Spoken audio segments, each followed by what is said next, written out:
ईशावास्योपनिषद। यजुर्वेद के 40वें अध्याय को ईशावास्योपनिषद कहा गया है। इसे उपनिषद श्रृंखला में प्रथम स्थान प्राप्त है।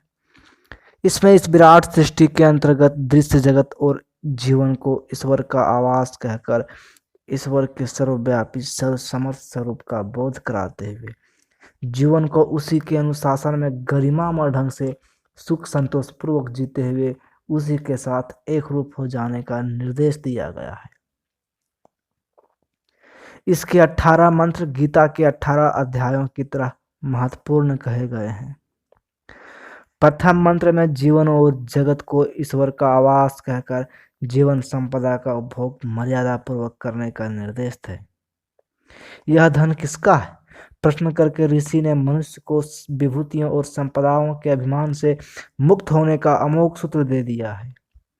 दूसरे मंत्र में लंबी आयु और बंधन मुक्त रहकर कर्मरत रहने के सूत्र हैं, तो तीसरे मंत्र में अनुशासन उल्लंघन के दुष्परिणामों का संकेत है। मंत्र क्रमांक 4, 5 एवं 8 में परब्रह्म के स्वरूप का बोध है, तो 6, 7 में उसकी अनुभूति करने वालों के लक्षण दर्शाए गए हैं। क्रमांक 9 से 14 में विद्या, अविद्या तथा सृजन एवं विनाश के बीच संतुलन स्थापित करने का रहस्य दिया गया है। क्रमांक 15 एवं 16 में परमात्मा से अपने स्वरूप का बोध कराने की प्रार्थना तथा बोध होने की मन स्थिति का वर्णन है। क्रमांक 17, 18 में शरीर की नश्वरता का बोध कराते हुए अग्निदेव से श्रेष्ठ मार्ग द्वारा जीवन लक्ष्य तक ले चलने की प्रार्थना की गई है। शांति पाठ। ओम रूप में जिसे अभिव्यक्त किया जाता है वह परब्रह्म स्वयं में सब प्रकार से पूर्ण है और यह सृष्टि भी स्वयं में पूर्ण है। उस पूर्ण तत्व में से इस पूर्ण विश्व की उत्पत्ति हुई है। उस पूर्ण में से यह पूर्ण निकाल लेने पर भी वह शेष भी पूर्ण ही रहता है। आदि दैविक, आदि भौतिक एवं आध्यात्मिक ताप संताप शांत हो। शांति पाठ समाप्त। इस सृष्टि में जो कुछ भी अर्थात जड़ अथवा चेतन है वह सब इस द्वारा आवृत आच्छादित है, अर्थात उसी के अधिकार में है। केवल उसके द्वारा छोड़े गए का ही उपभोग करो, लालच मत करो। धन किसका है? यहाँ कर्म करते हुए 100 वर्ष तक जीने की कामना करें। कर्म मनुष्य को लिप्त नहीं करते।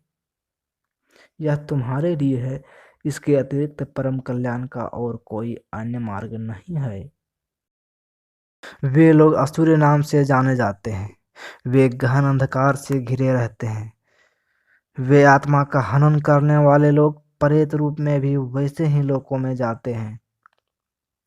अविचल वह इस एक ही है जो मन से भी अधिक वेगवान है। वह सबसे पुरातन एवं स्फूर्तिवान है। उसे देवगण प्राप्त नहीं कर पाते। वह स्थिर रहते हुए भी दौड़कर अन्य से आगे निकल जाता है। उसके अंतर्गत गतिशील वायु अप को धारण किए रहता है। वह गतिशील भी है और स्थिर है। वह दूर से दूर भी है और निकट से निकट भी है। वह इन सब अर्थात जड़ चेतन जगत के अंदर भी है तथा सबके बाहर अर्थात उसे आवृत किए हुए भी है।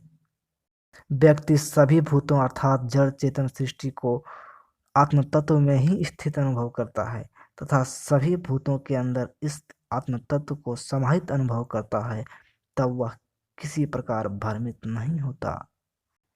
जिस स्थिति में यह जान लेता है कि यह आत्म तत्व ही समस्त भूतों के रूप में प्रकट हुआ है, उस एकत्व की अनुभूति की स्थिति में मोह अथवा शोक कहाँ टिक सकते हैं। अर्थात ऐसी स्थिति में व्यक्ति मोह एवं शोक से परे हो जाता है। वह सर्वव्यापी है, तेजस्वी है। वह देह रहित, स्नायु रहित एवं छिद्र रहित है। वह शुद्ध और निष्पाप है। वह कवि अर्थात क्रांतदर्शी, मनीषी अर्थात मन पर शासन करने वाला, सर्वजयी और स्वयं ही उत्पन्न होने वाला है। उसने अनादिकाल से ही सबके लिए यथा योग्य अर्थों अर्थात साधनों की व्यवस्था बनाई है, जो केवल अविद्या अर्थात भौतिक विद्या का ही उपासना करते हैं वे घोर अंधकार में घिर जाते हैं, और जो केवल विद्या अर्थात आध्यात्मिक विद्या की ही उपासना करते हैं वे भी उसी प्रकार के अंधकार में फंस जाते हैं। जिन देव पुरुषों ने हमारे लिए विशेष रूप से कहा है, हमने उन धीर पुरुषों से सुना है कि विद्या अर्थात आध्यात्मिक ज्ञान का प्रभाव भिन्न है तथा अविद्या अर्थात भौतिक ज्ञान का प्रभाव उससे भिन्न है। विद्या और अविद्या इन दोनों को एक साथ जानो।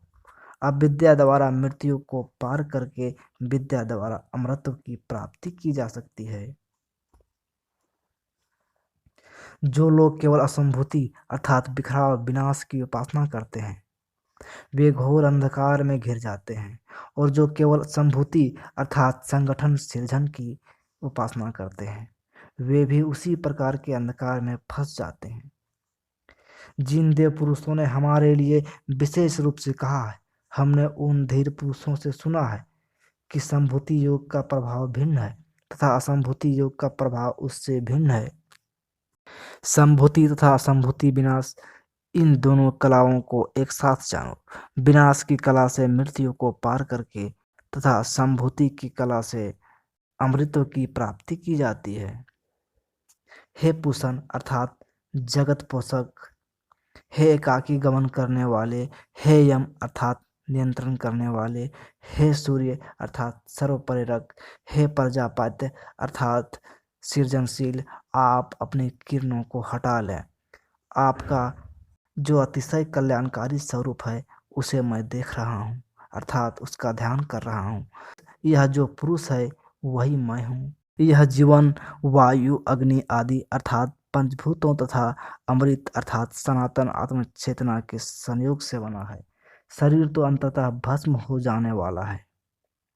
हे संकल्पकर्ता, तुम परमात्मा का स्मरण करो, अपने सामर्थ्य का स्मरण करो, और जो कर्म कर चुके हो उसका पुनः पुनः स्मरण करो। हे अग्नि, आप हमें श्रेष्ठ मार्ग से ऐश्वर्य की ओर ले चले। हे विश्व के अधिष्ठाता देव, आप कर्म मार्गों के श्रेष्ठ ज्ञाता हैं। हमें कुटिल पाप कर्मों से बचाएं। हम पुनः पुनः नमन करते हुए आपसे विनय करते हैं। शांति पाठ समाप्त। इति ईशावास्योपनिषद समाप्ता।